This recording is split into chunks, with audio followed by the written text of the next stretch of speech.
Hello friends, Chhattisgarh job alert के इस YouTube channel में आपका बहुत बहुत स्वागत है। जी हाँ फ्रेंड्स, मैं हूँ सुशील और उम्मीद करता हूँ आप सब स्वस्थ होंगे। आज मैं आपके लिए एक नया जॉब नोटिफिकेशन लेकर के आ गया हूँ और ये जॉब नोटिफिकेशन निकली है सेशन कोड कोरबा के लिए। जी हाँ, और जिन पदों पर भर्ती होना है वो है स्टेनो हिंदी और असिस्टेंट ग्रेड 3 के लिए। तो क्या है जॉब नोटिफिकेशन में जानने के लिए वीडियो में बने रहिए।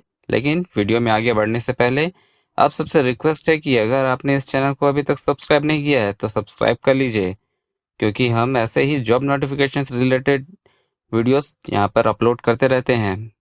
सब्सक्राइब करने के लिए आपको बस वीडियो के नीचे जो लाल रंग का सब्सक्राइब बटन है उस पर क्लिक करके इस चैनल को सब्सक्राइब कर लेना है और बेल आइकन पर क्लिक कर लेना है। ऑल ऑन नोटिफिकेशन को भी ऑन कर लेना है। इससे क्या होगा, जो भी हम वीडियोस अपलोड करेंगे उसका नोटिफिकेशन आपको रेगुलरली मिलता रहेगा।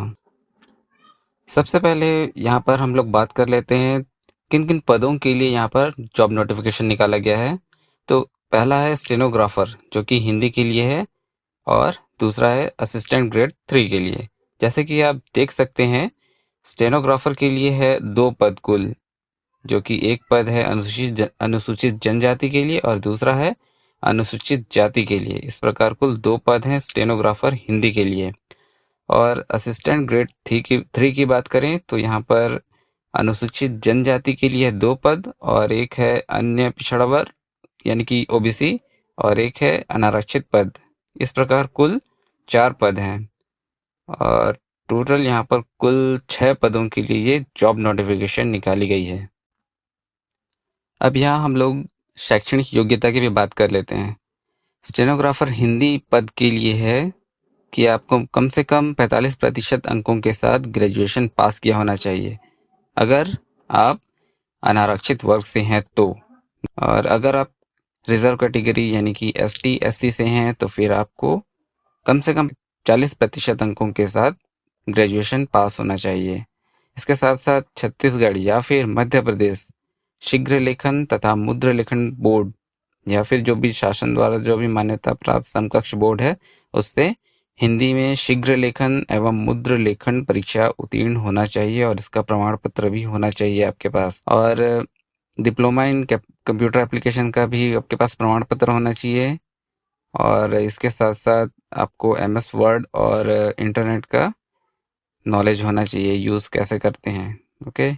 और यहाँ पे कह दिया गया सीधे सीधे बिल्कुल कि अगर आपने हिंदी में शीघ्र लेखन एवं हिंदी में ही मुद्रा लेखन परीक्षा उत्तीर्ण नहीं की है तो आप इसके लिए आवेदन मत करिए, क्योंकि आपका आवेदन वैसे भी निरस्त कर दिया जाएगा। इसी प्रकार अगर सहायक ग्रेड 3 के पद के लिए अगर शैक्षणिक योग्यता की बात की जाए तो यहाँ पर भी अगर आप अनारक्षित वर्ग से हैं तो आपको कम से कम 45% अंकों के साथ ग्रेजुएशन पास होना चाहिए। और अगर आप रिजर्व कैटेगरी से हैं तो फिर आपको 40% अंकों के साथ ग्रेजुएशन या फिर स्नातक पास होना चाहिए। और इसके साथ साथ छत्तीसगढ़ या फिर मध्य प्रदेश जो भी स्टेनो और मुद्रा लेखन बोर्ड है या फिर जो भी शासन द्वारा मान्यता प्राप्त समकक्ष बोर्ड है उससे हिंदी में मुद्रा लेखन परीक्षा उत्तीर्ण होना चाहिए और इसका आपके पास प्रमाण पत्र भी होना चाहिए। और इसके साथ ही डिप्लोमा इन कंप्यूटर एप्लीकेशन यानी कि डीसीए के प्रमाण पत्र आपके पास होना चाहिए और आपको एमएस वर्ड और इंटरनेट का नॉलेज होना चाहिए, इसे यूज़ कैसे करते हैं। और यहाँ पर भी सीधा सीधा कह दिया गया है कि अगर आपके पास हिंदी मुद्रा लेखन परीक्षा यानी कि टाइपिंग पास नहीं है, आपके पास प्रमाण पत्र नहीं है, तो आप इस पद के लिए आवेदन ना करें, क्योंकि आपका आवेदन निरस्त कर दिया जाएगा। यहाँ आगे हम आयु सीमा की भी बात कर लेते हैं, यानी कि इन पदों पर आवेदन करने के लिए आपकी उम्र क्या होनी चाहिए और इसके लिए क्या पात्रता रखी गई है। क्योंकि ये पद छत्तीसगढ़ राज्य के स्थानीय निवासियों के लिए ही है तो आपको यहाँ का स्थानीय निवासी तो होना ही है, आपके पास छत्तीसगढ़ राज्य का निवास प्रमाण पत्र होना चाहिए। और उम्र की बात करें तो 1 जनवरी 2022 को कम से कम उम्र 18 वर्ष होनी चाहिए। अगर आप कोरबा जिले के निवासी हैं और आपके पास कोरबा जिले का निवास प्रमाण पत्र है तो आपकी अधिकतम उम्र, चाहे अगर आप अनरिजर्व कैटेगरी से हैं तो आपकी अधिकतम उम्र 40 वर्ष होगी। और अगर आप एसटी एसटी कैटेगरी से हैं और स्थानीय निवासी हैं तो आपकी उम्र अधिकतम 45 वर्ष से अधिक नहीं होनी चाहिए और इसके लिए आपके पास वैध प्रमाण पत्र होना चाहिए, जो कि या तो हाई स्कूल हो या फिर हायर सेकेंडरी प्रमाण पत्र होना चाहिए। यहाँ पर और भी शर्तें हैं जिनको आपको देख लेना चाहिए आवेदन करने से पहले, जैसे कि आपका रोजगार कार्यालय में जीवित पंजीयन होना चाहिए और जो भी ये भर्ती हो रही है इनमें जो भी चयनित होंगे अभ्यर्थी उनको 3 वर्ष के लिए परिवीक्षा अवधि में रखा जाएगा। यानी कि 3 वर्ष तक आपको देखा जाएगा, आपका चाल चलन, आपका काम करने का तरीका आपसे आपका देखा जाएगा। कोई किसी भी तरह की आपसे जो भी है पर्यवेक्षक जो है असंतुष्ट होते हैं तो आपकी परिवीक्षा अवधि 1 वर्ष के लिए बढ़ाई जा सकती है, लेकिन 1 वर्ष से ज्यादा नहीं बढ़ाई जाएगी। और उसके बाद भी अगर आप संतुष्ट नहीं कर पाते अपने पर्यवेक्षक को तो फिर आपका बिना कारण बताए आपका ये भर्ती जो है आपकी निरस्त कर दी जाएगी, आपको हटा दिया जाएगा। और इस दौरान आपको जो भी वेतन मिलेगा, फर्स्ट ईयर में जो आपको वेतन मिलेगा वो जो भी आपका जो वेतन है उसका 70% मिलेगा और जो सेकेंड ईयर में आप जब चले जाएंगे तब 80% मिलेगा जो भी आपका वेतन रहेगा। और उसके बाद उसी प्रकार तीसरे साल आपका जो भी वेतन रहेगा उसका 90% आपको मिलेगा। और इसके साथ ही जो भी शासन द्वारा जो भी भत्ते वगैरह हैं, जो भी खर्चे वगैरह, जो भी अन्य जो भी है वो सब मिलता रहेगा आपको। और इसके साथ ही आपको पहले से बता दिया गया है कि अगर कोरबा जिले से बाहर भी आपकी नियुक्ति की जाती है तो की जा सकेगी। आपके पास ये सारे डॉक्यूमेंट्स जो भी यहाँ पर मांगे गए हैं, सारे डॉक्यूमेंट्स आपके पास होने चाहिए। अनुसूचित जाति या एसटी कैटेगरी से हैं तो आपको जो भी सक्षम अधिकारी उसे जाति प्रमाण पत्र होना चाहिए, उसका मूल प्रति आपको प्रस्तुत करना होगा। और आप यहाँ पर जो भी है आप नोटिफिकेशन में देख सकते हैं। अप्लाई करने से पहले आप इसे एक बार जरूर पढ़ लें।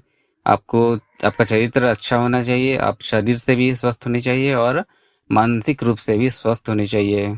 और यहाँ पर कई नियम भी दिए गए हैं कि शादी अगर आपने निर्धारित उम्र जो है उससे अगर पहले कर लिया है तो आप इस पद के लिए आवेदन नहीं कर सकते। अगर आप एक ऐसे पुरुष अभ्यर्थी हैं जिनकी एक से अधिक जीवित पत्नियां हैं तो आप इस पद के लिए आवेदन नहीं कर सकते, आपका आवेदन निरस्त कर दिया जाएगा। इसी प्रकार अगर आप एक ऐसी महिला अभ्यर्थी हैं जिसने एक ऐसे व्यक्ति से विवाह किया है जिसकी पहले से ही एक जीवित पत्नी है तो भी आप इस पद के लिए आवेदन नहीं कर सकते, आपका आवेदन निरस्त कर दिया जाएगा। वीडियो में भी और आगे इम्पोर्टेंट टॉपिक्स हैं, जैसे कि जो आपकी मेरिट लिस्ट है वो कैसे बनेगी और जो इसका आवेदन आपको सेंड करना है, भेजना है, वो कैसे भेजना है। तो वीडियो में बने रहिए। अब आगे हम लोग इस पर भी चर्चा कर लेते हैं कि आवेदन कैसे भेजना है। तो आपको ये आवेदन पत्र जो कि ऑफिशियल जो नोटिफिकेशन है उसके नीचे में मिल जाएगा और ये नोटिफिकेशन आपको मिल जाएगा ई कोर्ट्स का जो कोरबा का जो ऑफिशियल वेबसाइट है वहां से मिल जाएगा, या फिर आप चाहें तो मैं नीचे डिस्क्रिप्शन में भी लिंक दे दूंगा, आप वहां से भी जाकर के इस नोटिफिकेशन को डाउनलोड कर सकते हैं। और उसके बाद आपको इस आवेदन पत्र को कहाँ भेजना है, जिला एवं सत्र न्यायाधीश कोरबा छत्तीसगढ़ के पते पर। कब तक भेजना है, 30 अप्रैल 2022 शाम 5 बजे तक। इस प्रकार भेजना है कि वो 5 बजे तक पहुंच जाए 30 अप्रैल, ठीक है। और भेजना कैसे है, स्पीड पोस्ट से या फिर पंजीकृत डाक द्वारा ही भेजना है। अगर आप ऐसे ही कोई और माध्यम से भेजते हैं, कोरियर से या खुद जाकर के पहुंचाते हैं, तो ये स्वीकार नहीं किया जाएगा। उसके बाद आपको आवेदन के जो ऊपर लिफाफा है उस पर स्पष्ट रूप से लिख देना है कि आप किस वर्ग से आते हैं। आप अनारक्षित वर्ग से हैं, आप अनुसूचित जाति से हैं, या फिर अनुसूचित जनजाति से हैं, या फिर अन्य पिछड़ा वर्ग से हैं। आपको स्पष्ट रूप से लिखना होगा। और उसके साथ ही आप किस पद के लिए आवेदन कर रहे हैं, स्टेनोग्राफर हिंदी के लिए आवेदन कर रहे हैं या फिर असिस्टेंट ग्रेड 3 के लिए आवेदन कर रहे हैं, ये आपको ऊपर में लिखना होगा। इसके साथ साथ कार्यालय का नाम अंकित करना होगा। और जो भी इसमें डॉक्यूमेंट्स हैं, आप शैक्षणिक योग्यता, जाति, निवास और जो भी है उसका सेल्फ अटेस्टेड एक फोटोकॉपी आपको आवेदन पत्र के साथ अटैच करना होगा। और जाति उम्र के लिए बात करें तो फिर आपका हाई स्कूल और हायर सेकेंडरी का जो सर्टिफिकेट है वही देखा जाएगा। इसका भी सेल्फ अटेस्टेड फोटोकॉपी आपको आवेदन पत्र के साथ अटैच करना होगा और भेज देना होगा। और फोटो भी सेल्फ अटेस्टेड फोटोग्राफ लगेगा जो कि नवीनतम होगा, और जो साइज दिया है उतना ही करना है आपको, और फिर भेज देना है 30 अप्रैल शाम 5 बजे से पहले पहुंच जाए इस तरह। अब यहाँ से सबसे इम्पोर्टेंट पॉइंट पर भी चर्चा कर लेते हैं। जी हाँ, अगर आप इस पोस्ट पर सेलेक्ट होना चाहते हैं तो आपके लिए बहुत ही ज़रूरी है कि आपको पता हो कि इसका चयन का प्रक्रिया क्या है, प्रोसेस क्या है, और इसमें सिलेक्शन कैसा होना है, मेरिट लिस्ट किस आधार पर बनेगी, क्योंकि ये एक सीधी भर्ती है और इस हिसाब से यहाँ पर सिलेक्शन मेरिट लिस्ट बनेगी, उसी आधार पर सिलेक्शन होगा। तो यहाँ पर एक, क्योंकि आखिरी दिन यहाँ पर 30 तारीख है, 30 अप्रैल शाम 5 बजे तक आपको आवेदन पत्र भेजना है, और उसके बाद एक पात्र अपात्र की एक संभावित सूची जो कि ecourts.gov.in/कोरबा की ऑफिशियल वेबसाइट पर अपलोड की जाएगी, और उसके बाद अपलोड होने के 7 दिन के बाद 5 बजे तक आपको एक मौका दिया जाएगा कि अगर आपको कोई इससे कोई आपत्ति है पात्र अपात्र की सूची में, तो आप वहां पर एक दावा आपत्ति कर सकते हैं। दावा आपत्ति के निराकरण के बाद में पात्र अभ्यर्थियों की एक अंतिम सूची अलग से एक इसी ecourts.gov.in/कोरबा की ऑफिशियल वेबसाइट पर ही अपलोड की जाएगी। अब देखना है कि स्टेनोग्राफर और सहायक ग्रेड 3 में सिलेक्शन कैसे होना है। तो दोनों के लिए कौशल परीक्षा ली जाएगी, लेकिन अगर कैंडिडेट्स की संख्या ज़्यादा हो गई तो फिर ये एक स्क्रीनिंग टेस्ट भी ले सकता है डिपार्टमेंट, जो कि केवल एक स्क्रीनिंग टेस्ट होगी। उस हिसाब से जो भी अंक मिलेंगे और उसी के हिसाब से फिर सिलेक्शन होगा कौशल परीक्षा के लिए। एक पोस्ट के लिए 10 अभ्यर्थियों को बुलाया जाएगा कौशल परीक्षा के लिए। और कौशल परीक्षा कैसा होना है? स्टेनोग्राफर हिंदी के लिए जैसे कि आपने स्टेनोग्राफर के एग्ज़ाम दिया होगा उसी हिसाब से लगभग यहाँ पर भी एग्ज़ाम होगा, और ये 100 अंक का होगा, और यहाँ पर माइनस मार्किंग भी रहेगी। हर गलती के लिए 1/5 अंक काट लिया जाएगा।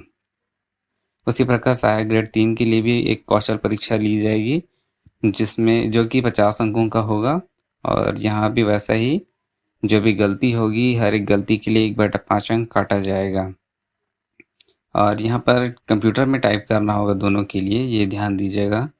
और उसके बाद इस मेरिट कौशल परीक्षा में जो भी प्राप्त होगा अंक, उस हिसाब से ही मेरिट लिस्ट तैयार की जाएगी। और उसके बाद जो वेटिंग लिस्ट बनेगी वो रहेगा 1 साल के लिए भी यहाँ पर वैलिड रहेगा। और इस एग्ज़ाम में, कौशल एग्ज़ाम में आपको न्यूनतम 33% अंक लाना आवश्यक है। अगर आप क्वालिफाइड होना चाहते हैं तो 33% अंक आपको लेकर के आना पड़ेगा।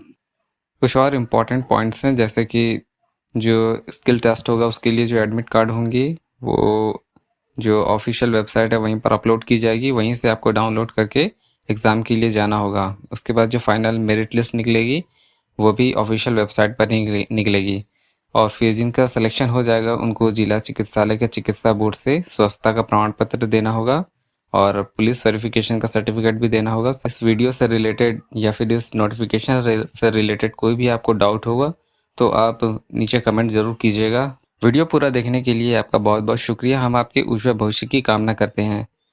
अगर आपको वीडियो अच्छा लगा होगा तो आप इसे लाइक, शेयर और सब्सक्राइब जरूर कीजिएगा। तो फिर मिलते हैं किसी नए दिन, किसी नए टॉपिक के साथ, किसी नए जॉब नोटिफिकेशन के साथ। तब तक के लिए अपना ख्याल रखिए। आपका दिन शुभ रहे। जय हिंद।